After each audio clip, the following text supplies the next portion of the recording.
Dr. Edward Bach. El viaje a la curación sencilla.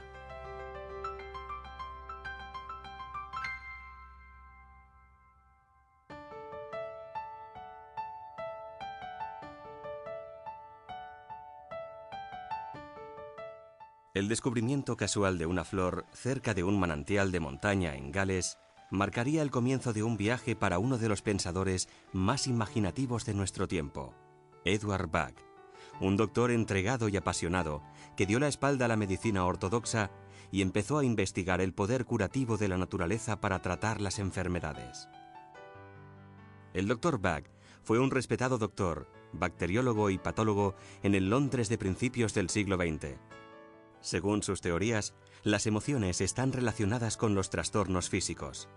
Sus remedios florales interactúan con las emociones negativas que pueda experimentar una persona en un momento dado para transformarlas en emociones positivas. Como en el caso de muchos pioneros cuyos descubrimientos se adelantaban a la ciencia, la vida del Dr. Bach estuvo rodeada de controversia. Y como ha ocurrido con otros innovadores que han realizado descubrimientos únicos, algunos lo consideraban un excéntrico. Sin embargo, su intuición acerca del poder de la naturaleza culminaría con el descubrimiento de 38 remedios florales que cambiarían la manera de ver las terapias naturales. Edward Bach. El viaje a la curación sencilla. Edward Bach nació el 24 de septiembre de 1886 en Moseley, a las afueras de Birmingham, Inglaterra. Durante su infancia, Bach iba a menudo al campo.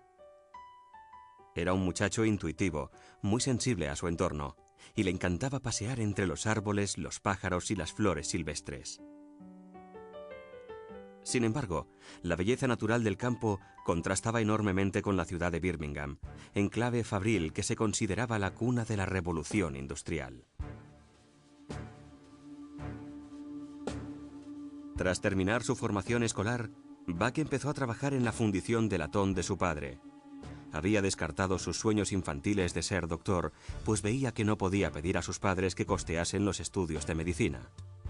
Sin embargo, el joven Edward no lograba adaptarse al ruido constante y las condiciones claustrofóbicas del entorno de trabajo en la fundición. A pesar de todo, en aquel contexto industrial encontró una inspiración muy diferente. Edward Bach era un perspicaz observador de las emociones y vio cómo afectaban las enfermedades a los trabajadores. El miedo a la enfermedad era un problema tan importante como la propia enfermedad, pues un hombre enfermo no podía trabajar ni tampoco pagar facturas médicas de importes desorbitados. Además, los remedios administrados no hacían más que ocultar los síntomas. Finalmente, Bach explicó a su padre que quería estudiar medicina. Con la aprobación de la familia, dejó la fundición para centrarse en su pasión por aliviar el sufrimiento humano y estudió medicina en la Universidad de Birmingham. Durante 6 años, Edward Bach absorbió conocimientos ávidamente, primero en el edificio de ladrillo rojo de la Universidad de Birmingham y después en el University College Hospital de Londres, donde se graduó como doctor en 1912 e ingresó en el Real Colegio de Medicina. Un año después, obtuvo los títulos superiores de licenciado en medicina y licenciado en cirugía, y en 1914 añadió a su currículum un diploma en salud pública de Cambridge. Durante su estancia en el University College Hospital, investigó sobre la terapia de vacuna en el departamento de bacteriología. Bach descubrió que algunas bacterias intestinales estaban estrechamente relacionadas con las enfermedades crónicas y su curación. De esta manera, desarrolló vacunas a partir de esas bacterias que purificaban el tracto intestinal. Pero aunque los resultados de muchas vacunas le animaban, no le convencía el uso de inyecciones por el dolor que provocaba la aguja de la jeringuilla. Cuando estalló la Primera Guerra Mundial, Bach ya se había forjado una reputación como doctor. Los hospitales de Inglaterra estaban saturados de soldados que regresaban del frente. Algunos hombres presentaban heridas horribles, mientras que otros padecían los efectos de intoxicaciones por gas, amputaciones y traumas de guerra, lo que hoy llamamos estrés postraumático. Aunque la débil salud de Bach no le hacía apto para el servicio militar, estuvo a cargo de 400 camas para heridos de guerra, mientras seguía investigando sobre la enfermedad inflamatoria intestinal en sus ratos libres. En el tiempo que pasó con los soldados heridos, empezó a observar que algunos, con los mismos trastornos que otros, se recuperaban mejor durante el proceso de curación, aunque no estaba seguro de los motivos. Por desgracia, en 1917, todos sus esfuerzos quedaron bruscamente interrumpidos cuando sufrió un colapso en el trabajo con una hemorragia masiva. Le ingresaron rápidamente en el hospital y le extirparon un cáncer ya en estado avanzado. Le dieron tan solo 3 meses de vida.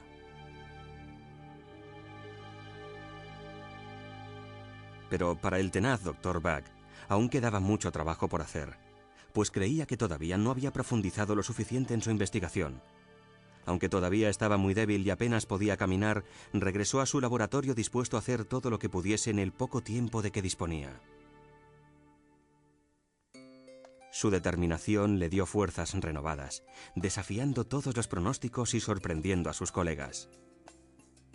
Si dijésemos que Bach era un adicto al trabajo, nos quedaríamos cortos.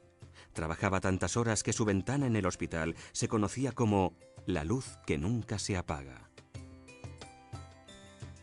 El año siguiente, el Dr. Bach recibió permiso oficioso para vacunar a las tropas inglesas. Como resultado, se salvaron miles de vidas. Esto atrajo a más pacientes a su consulta privada de la calle londinense de Harley Street, donde se encontraba la élite de la profesión. Por su investigación en inmunología, se le consideraba un genio con un futuro por delante más brillante, si cabe. No obstante, a pesar de ser un doctor con éxito en la ciudad, a Bach nunca le abandonó el deseo de vivir más cerca de la naturaleza.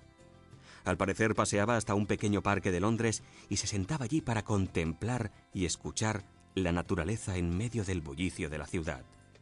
Resulta irónico que ese mismo amor también le causase un gran dolor, pues un parque urbano no podía compararse con el campo bucólico del que había disfrutado de niño. En marzo de 1919, Edward Bach empezó a trabajar como patólogo y bacteriólogo en el Hospital Homeopático de Londres. Bach entró así en contacto por primera vez con los principios de la homeopatía y decidió profundizar en el tema. Le interesó especialmente el Organon, el texto seminal sobre la materia escrito por el padre de la homeopatía, Samuel Hahnemann. Aunque los descubrimientos de Hahnemann se remontaban un siglo atrás, a Bach le fascinó que éste también hubiese visto una relación entre la toxemia intestinal y la enfermedad crónica. Decidió preparar las bacterias siguiendo métodos homeopáticos para comprobar si esos preparados funcionaban tan bien como las vacunas, y el resultado fue un gran éxito. Los nuevos remedios se conocerían como los 7 nosodes de Bach. La teoría de Hahnemann se basaba en tratar a toda persona en vez de tratar solo los síntomas de la enfermedad, y subrayaba la importancia del estado mental y emocional de la persona tratada. El Dr. Bach sentía afinidad con Hahnemann, pues siempre se había interesado por las necesidades individuales de sus pacientes como personas y creía que la medicina ortodoxa se concentraba en exceso en las enfermedades y no prestaba suficiente atención a la persona en su conjunto. Le ilusionaba pensar que las ideas de Hahnemann podían conducirle a una forma de tratar la causa de la enfermedad más segura y natural de lo que jamás había soñado siendo niño. Empezó a aplicar las ideas de Hahnemann en su consulta, clasificando a sus pacientes y buscando vínculos entre su personalidad y los nosodes bacterianos que necesitaban. Descubrió que a menudo podía predecir los nosodes que necesitaría utilizar para un paciente con tan solo fijarse en el tipo de personalidad.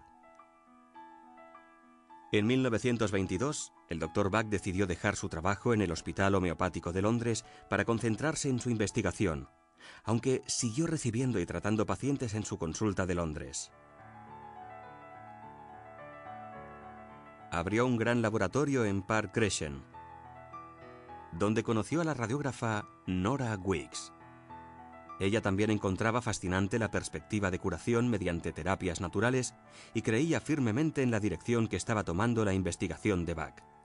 Más tarde se convertiría en su ayudante, aunque, al parecer, la relación más personal entre ambos fue meramente platónica. Hacía tiempo que Bach se oponía al uso de bacterias, el producto de la enfermedad, como tratamiento.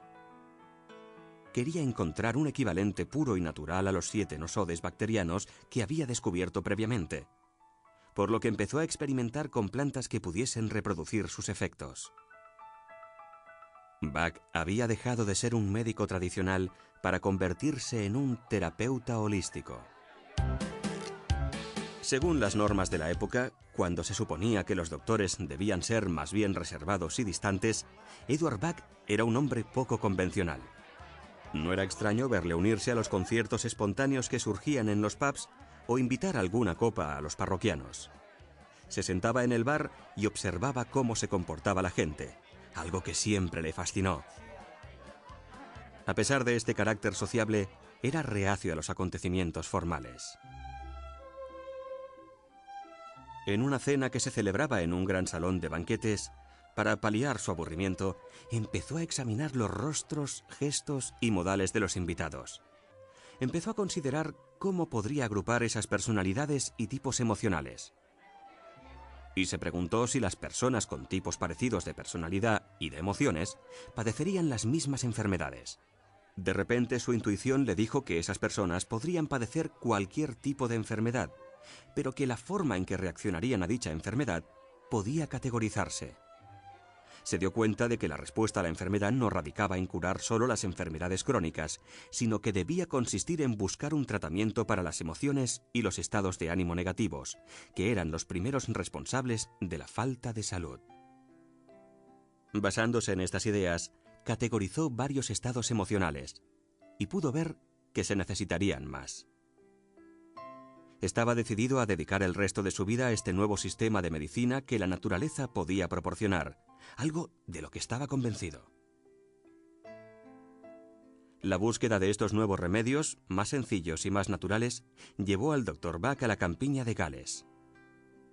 Allí encontró en 1928 Impatiens glandulifera y Mimulus guttatus en estado silvestre, y preparó remedios con estas plantas siguiendo métodos homeopáticos. El Dr. Bach empezó a usar los nuevos remedios florales con sus pacientes, prescribiéndolos según su personalidad. El éxito fue inmediato y notable. A continuación añadió a su colección la clemátide. Estos 3 remedios tuvieron tanto éxito que a finales del año siguiente había dejado de usar todos los demás medicamentos. Mientras tanto, seguía buscando más plantas curativas. En 1930, Bach hizo lo que otros doctores consideraban impensable. Dio la espalda a la medicina ortodoxa y dejó su consulta de Londres, sumamente lucrativa, para dedicarse por completo a la búsqueda de nuevos remedios a partir de las plantas del campo. Además, le pidió a Nora Weeks que le acompañase como ayudante. El Dr. Bach siguió descartando de su práctica ideas y teorías innecesarias, como los antiguos métodos de preparación de remedios en laboratorio, y diseñó 2 nuevos métodos para preparar las flores. El primero de ellos fue el método del sol. El Dr. Bach colocaba las flores frescas en un cuenco con agua bajo la luz directa del sol, de modo que la energía de la planta se filtrase al agua. Unos años más tarde, ya establecido en Mount Vernon, descubrió un segundo método, el método de ebullición, que utilizaría para 18 de los remedios. Este método consistía en recoger las flores y hervirlas en agua durante media hora para luego dejarlas enfriar. Para preparar los remedios, el Dr. Bach mezclaba el agua con las propiedades de las flores a partes iguales con brandy, que hacía la función de conservante. Al líquido resultante lo denominó tintura madre.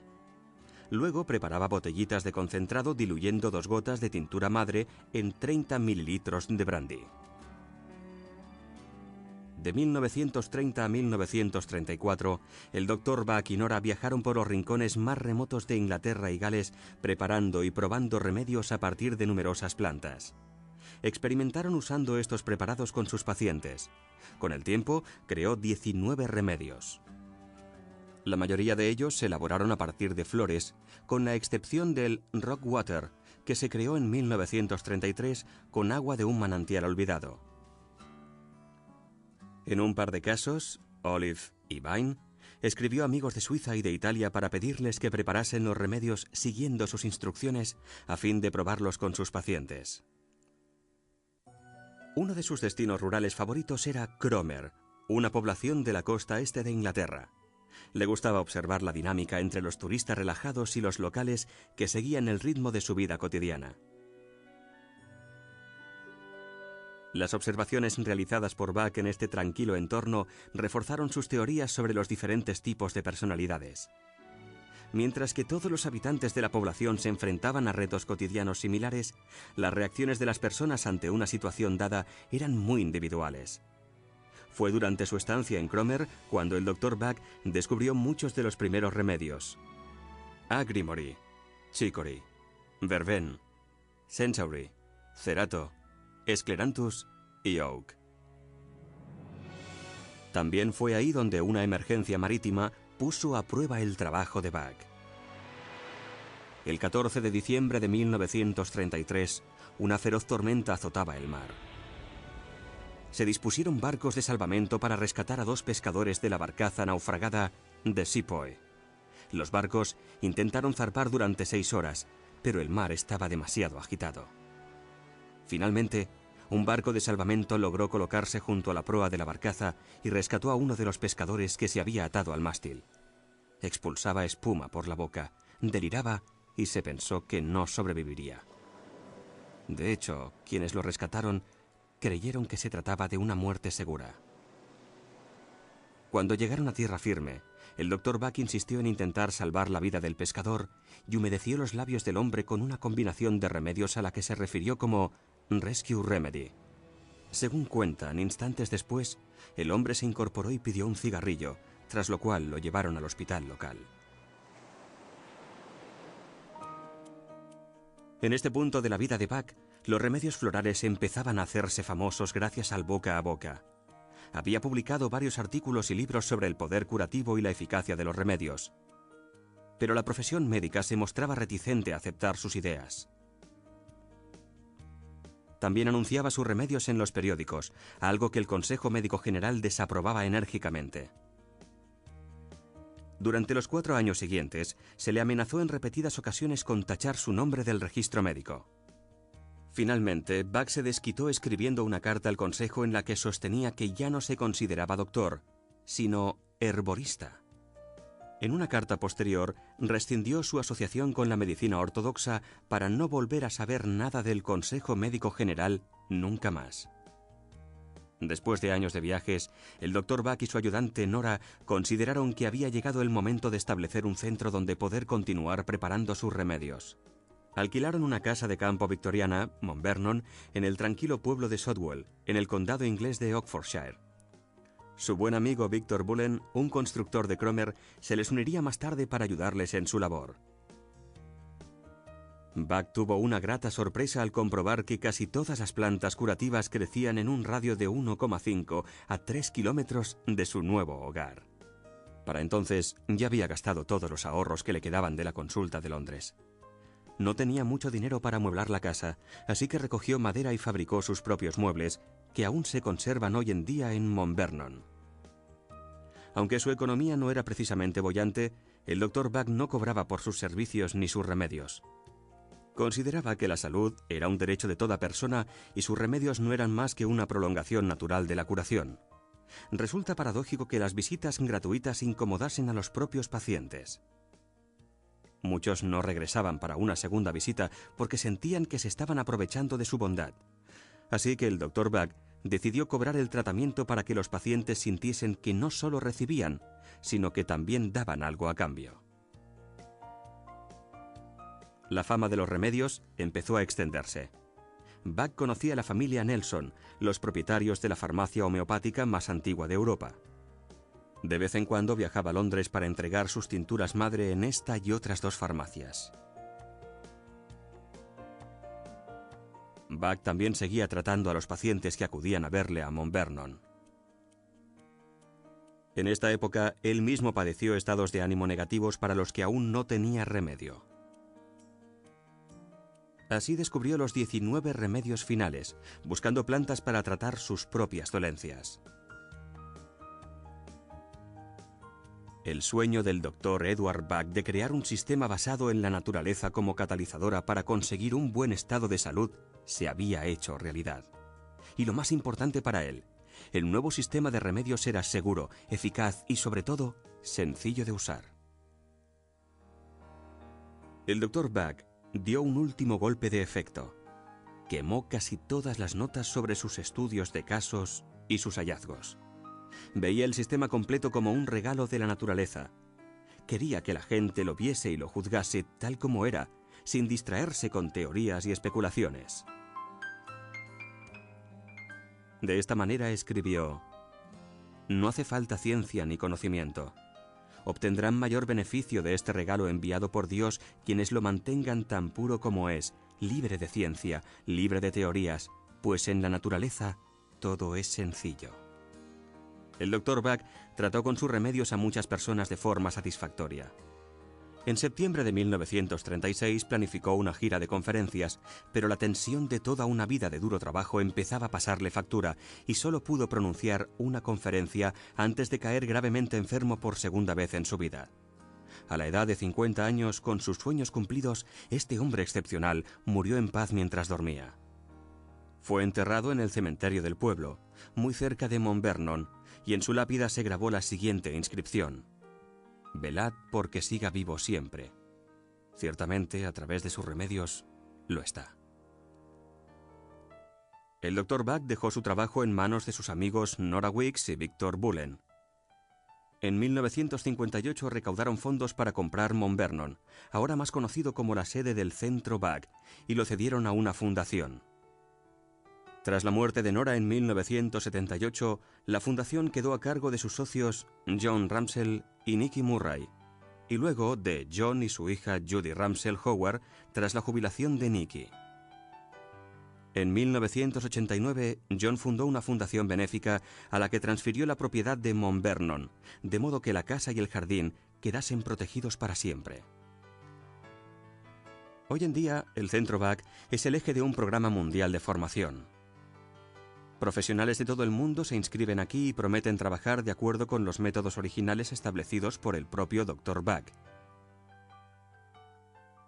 Por lo tanto, aunque ahora es un fenómeno mundial, el sistema sigue siendo tal como el Dr. Bach lo dejó hace tantos años. Sencillo y puro, como las flores que crecen silvestres en el jardín. Y para todas las personas implicadas, la sencillez y la pureza de este método curativo son aspectos primordiales. Como escribió el Dr. Bach hace muchos años, es el sistema de la naturaleza y por tanto es correcto.